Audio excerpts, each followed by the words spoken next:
Welcome back, my gardening friends, and it's the mid-March tour and things are now really getting going, and we've got the giant cabbages here.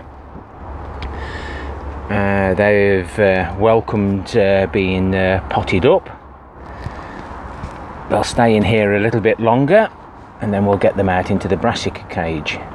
Won't be long now before I start sowing the carrots in the raised bed in the polytunnel. And my two long root veg for Malvern are still alive, and the beetroot still hasn't shown yet. I planted the seeds direct into the compost. I still haven't separated these onions like Pete from Pete's Back Garden suggested because of cross-pollination. I must get that done soon, else I'm going to be in trouble. I've got the wildlife pond at the top of the allotment, and this is where I normally grow my salad crops. A little bit late on everything this year, but the weather's not helped, and with me doing so much work on the plots. And some of the spare giant cabbages are there in the brassica cage. The giants will be spaced out to give them the best growth and room. Still got 5 pots of carrots. You'll get to see some of those in March's vegetable harvest. 2 pots of Duralusum artichokes left. We'll be revealing one of those shortly as well. I'm doing something different with the parsnip box this time, and this is where I grow some of my giant vegetables.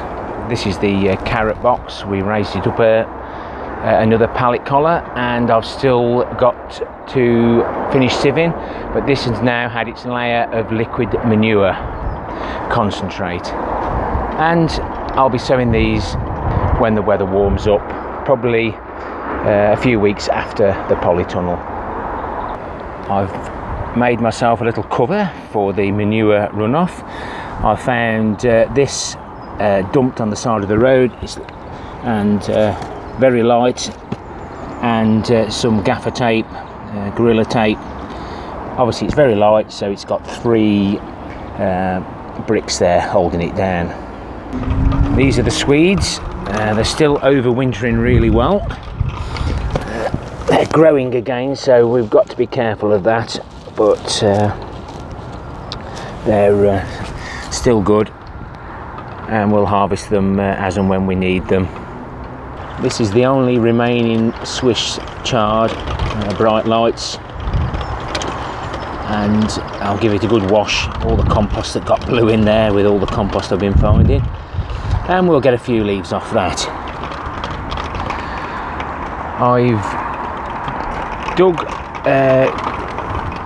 2 holes at the moment ready for the pole beans, the long beans, and I've put those because I'm putting compost and old leaf mould and twigs in the bottom, but I've done it so it lines up with the raised bed, so what I've put in there won't get disturbed. And if you remember, I dug a trench here in the autumn for the broad beans, which are flowering like anything now. Trollfords said that I should open the leaves and snap them shut, so I'm going to be having a go at that on one plant to see if those beans come before the rest. The poor old onions have been absolutely drowned with all this rain that we've had over the winter recently. I think they'd have preferred a cold snap.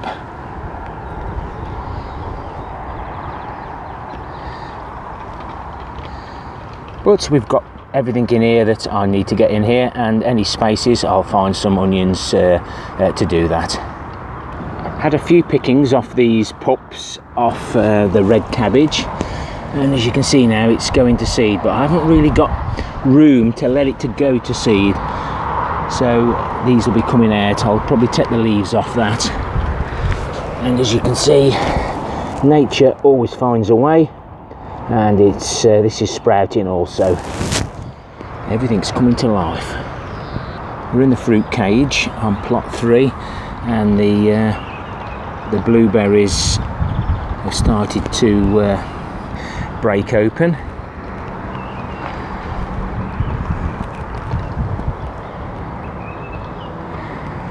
I think that's a black currant. Move on to the red currant. That's doing the same. And then this one that we didn't have much luck with last year, no fruit at all.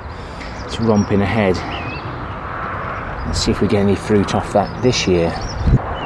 These are the only ones that I know are actually summer fruiting raspberries. And it'll be interesting to see how they do this year. Lovely stems on them.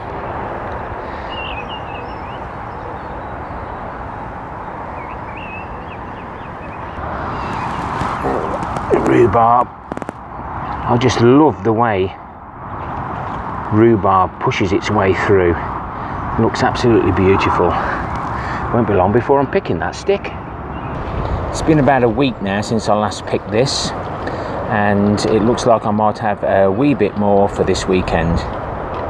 We move on to plot 1, hashtag starting a new allotment, and I still haven't done these 3 beds, cleaned them all up. Now, these are the autumn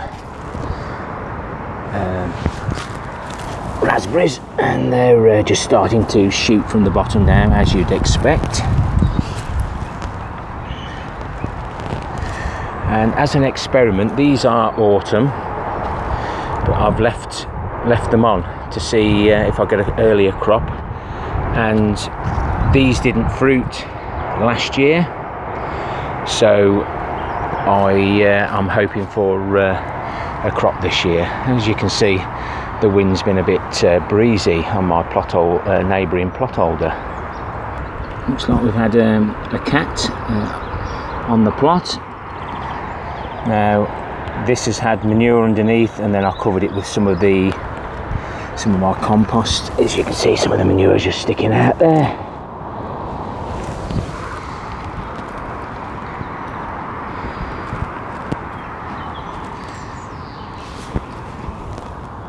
Don't normally cover the crowns just in case they rot, but then again some people say you can cover the crowns. Might have a little go at that next year. This area certainly looks better for a tidy up. Weather's not been brilliant, and we've got the autumn gold, that's the yellow raspberries, and these didn't fruit last year, so I haven't cut them back, so hopefully we'll get something this year. And I believe this one on the end is a tayberry. Again, didn't get much last year, so hopefully we'll this. The strawberry tower with built-in wormery hasn't blew over, and I've reconnected the pipe now that some of the good juices are coming out the bottom, and I pour that directly back into the top again.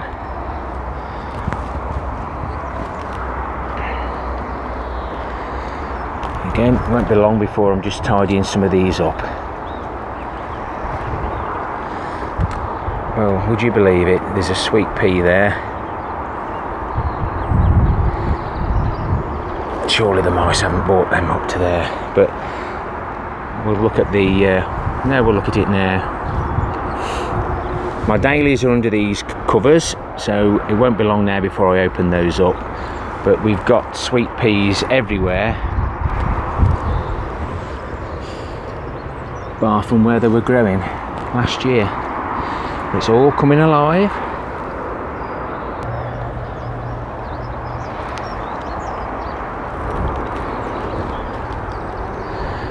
Have a little look at the forced. Oh, that certainly grew. Caught me out.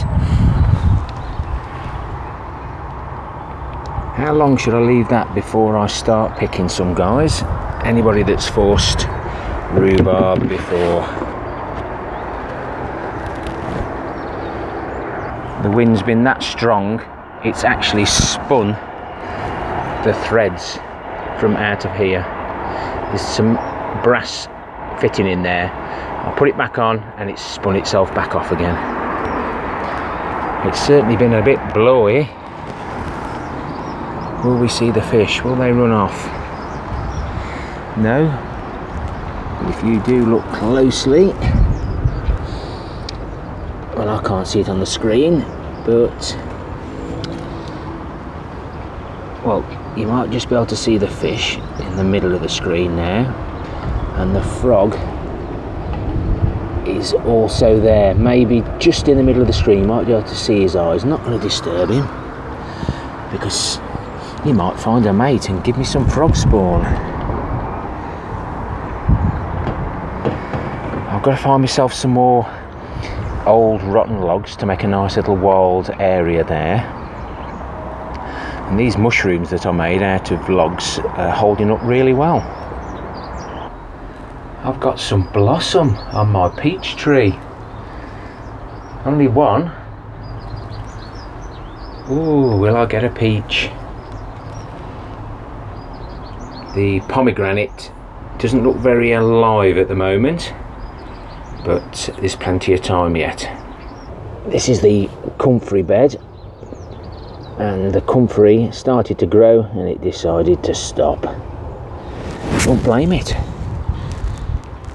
My leaf mould pile's getting bigger, not growing, but it is growing in height, and I've only got 2 1-ton bags left. They've not got a ton in, but they're 1-ton bags, so hopefully next week or 2 I'll be able to get the rest of those in. Let's have a little look at the buds on all the fruit trees. So this is definitely a Braeburn. This was a Cox's orange pippin that turned out to be a Braeburn. And let's have a look at the label. This is a plum. So I've got 2 plum trees. This is a conference pear. Be nice to get a decent one off this plant this year. And this is the only surviving cherry tree, which I'm not bothered about because it's got plenty of room now to spread its leaves out, and it'll be easy to cover. The tip that I was given about putting the pots on the top, I've had to push them down a little bit tighter because the wind has been blowing them off, but this is the way I water my fruit trees, and the way things are going, probably won't have to this year. But at least the roots will be protected, and as you can see, I've still got some weeds to pull and a little bit of stone picking. That's my stone pile. This tree, I've been experimenting with different ways of tying them up, either with just some ordinary twine. Obviously I'm having to keep an eye on whether it rubs the plant or not, and it's probably actually digging in a little bit there, so probably not the best. Some of that cloth material from those bags that I get, and let's just hope this blossom doesn't blow off. I'm not sure of the varieties. I should have labelled these up when they fruited last year, but I think that one's the pear. Strawberries are coming alive, and so are the fruits. Now, if the flowers get frosted and turn black, they won't produce, but something's definitely made that come. Whether we get any fruit off it or not, we will see. But I've got loads of strawberries, as you could probably seen. So some of these cuttings, or what I've potted up, are actually from another plot. Now this is quite a good apple. Now I wasn't sure whether it would actually take, but as you can see, it's not a dwarf rootstock. It's absolutely massive, but the stem's good, and we'll see how that goes. These are some of the, looks like a gooseberry that these rooted down. That's in there, and some of these branches are what we took off the trees, and I was hoping to be able to keep some of the buds to put onto some of my own fruit trees. These are plum branches. Not sure whether they'll take or not, but it was only going to be burnt, so I may as well have took it. And these are some of perhaps red black currants. Now these stay in the buckets all summer right through to the autumn. Then I'll open them up to see what's rooted. I'm not going to be tempted to touch them all summer. Now this looked like a plum that had rooted down. If it has, and it does grow, then I can perhaps use this as the rootstock. I'm not sure whether it'll come true or not. Again, typical layering bush, fruit bush, and once it gets going I can tidy this up.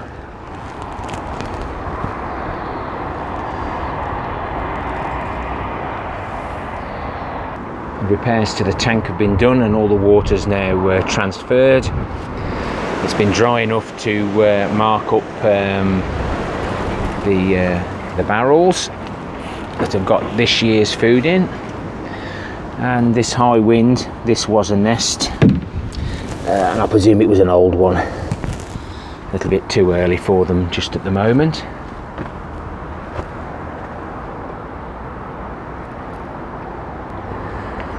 It is nice to sit back. Today is Saturday, I'm not sure of the date, 16th. It's supposed to be raining all day, but it hasn't. But tomorrow's supposed to be sunny, so I thought I'd do this today because the sunshine plays havoc with the filming. Happy gardening to you all. I hope your allotments are coming to life and you share as a creator your growing spaces. And I'll leave you hopefully with a close-up of the frog. Till next time, my friends. Ta-ra for now.